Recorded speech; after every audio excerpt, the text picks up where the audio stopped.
বাজেটের অর্থ সংস্থানে ব্যাংকিং খাতের উপর আর চাপ না বাড়াতে সরকারের কাছে অনুরোধ ব্যবসায়ীদের।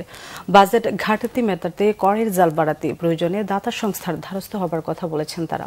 অর্থনীতিবিদরা চান চলমান অর্থনৈতিক সংকটে জিডিপির দিকে না তাকিয়ে সীমিত আয়ের মানুষের কথা ভেবে মূল্যস্ফীতি কমানোই হোক বাজেটের বড় ফোকাস। গোলাম মঈনুল আহসানের রিপোর্ট।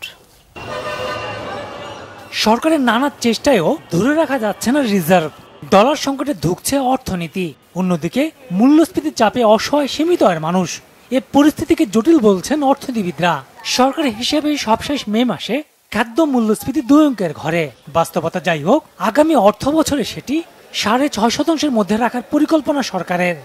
মূল্যস্ফীতিকে আমাদেরকে নিয়ন্ত্রণ আনতে হবে এবং এটার সঙ্গে সঙ্গে আমাদেরকে দেখতে হবে যে রিজার্ভকে যেন আমরা একটু উন্নত অবস্থায় যেন সুসংহত করতে পারি।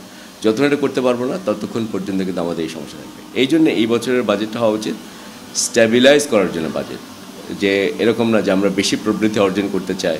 আমরা যদি বিগত বছরে 100 টাকার ব্যবসা করি, এবার আমরা 150-200 টাকার ব্যবসা যাতে আমরা সবাই করতে পারি। That is এক্সপেনশনারি situation.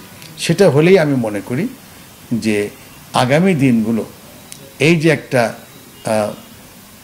ক্রাইসিস মোমেন্টে আমরা বাস করছি, যেখানে ডলার পাওয়া যাচ্ছে না, কিংবা কাস্টমার পাওয়া যাচ্ছে না, কিংবা কস্ট বেড়ে গেছে, দাম সেলিং প্রাইস বাড়ে নাই, এই সবের থেকে হয়তো আমরা কিছুটা হলেও রেহাই পাবো।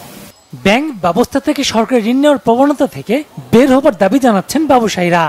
আমাদের বেসরকারি খাতের অর্থনৈতিক প্রবৃদ্ধির যে সক্ষমতা, সেটা একটা বড় ধরনের চাপের মুখে আছে। এই অবস্থায় সরকারও যদি ব্যাংক খাত থেকে বড় করা শুরু করেন এবং বেশি মাত্রায় বড় করা ঋণ নেওয়া শুরু করেন, তখন বেসরকারি খাতের উপরে চাপটা অনেক বেশি পড়বে।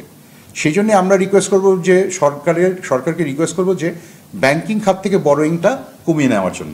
বিশ্লেষকরাও মনে করেন ব্যাংকিং খাত থেকে সরকারের ঋণ নেওয়া অর্থনীতির জন্য বিপজ্জনক পর্যায়ে গেছে। আমাদের দেশে এটি এখন একটি অত্যন্ত বিপজ্জনক পর্যায়ে গিয়েছে, যে পরিমাণে সরকার ব্যাংকগুলো থেকে লোন নেওয়ার চেষ্টা করেছে বা লোন নিয়ে যাচ্ছে। এক্ষেত্রে দেখুন, প্রধান অসুবিধা হচ্ছে আমাদের যে আমরা যেটাকে বলি যে আভ্যন্তরীণ খাত থেকে যে পরিমাণ সরকারের রাজস্ব আদায় করা উচিত ছিল, সেই রাজস্ব কিন্তু সরকার আদায় করতে পারে না। আমরা অনেকবার বলেছি ট্যাক্স জিডিপি রেশিও আমাদের এমন একটা পর্যায়ে যেটা বিশ্বের মধ্যে প্রায় সর্বনিম্ন পর্যায়ে আর কি। এফেক্টিভলি যারা কর দিচ্ছেন খুব কম, সংখ্যাটা কিন্তু খুব কম।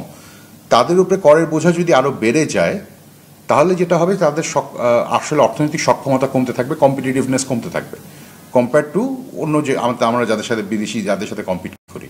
বিনিয়োগ ও কর্মসংস্থান তৈরিতে বাজেটে আলাদা গুরুত্ব চান বিশ্লেষকরা।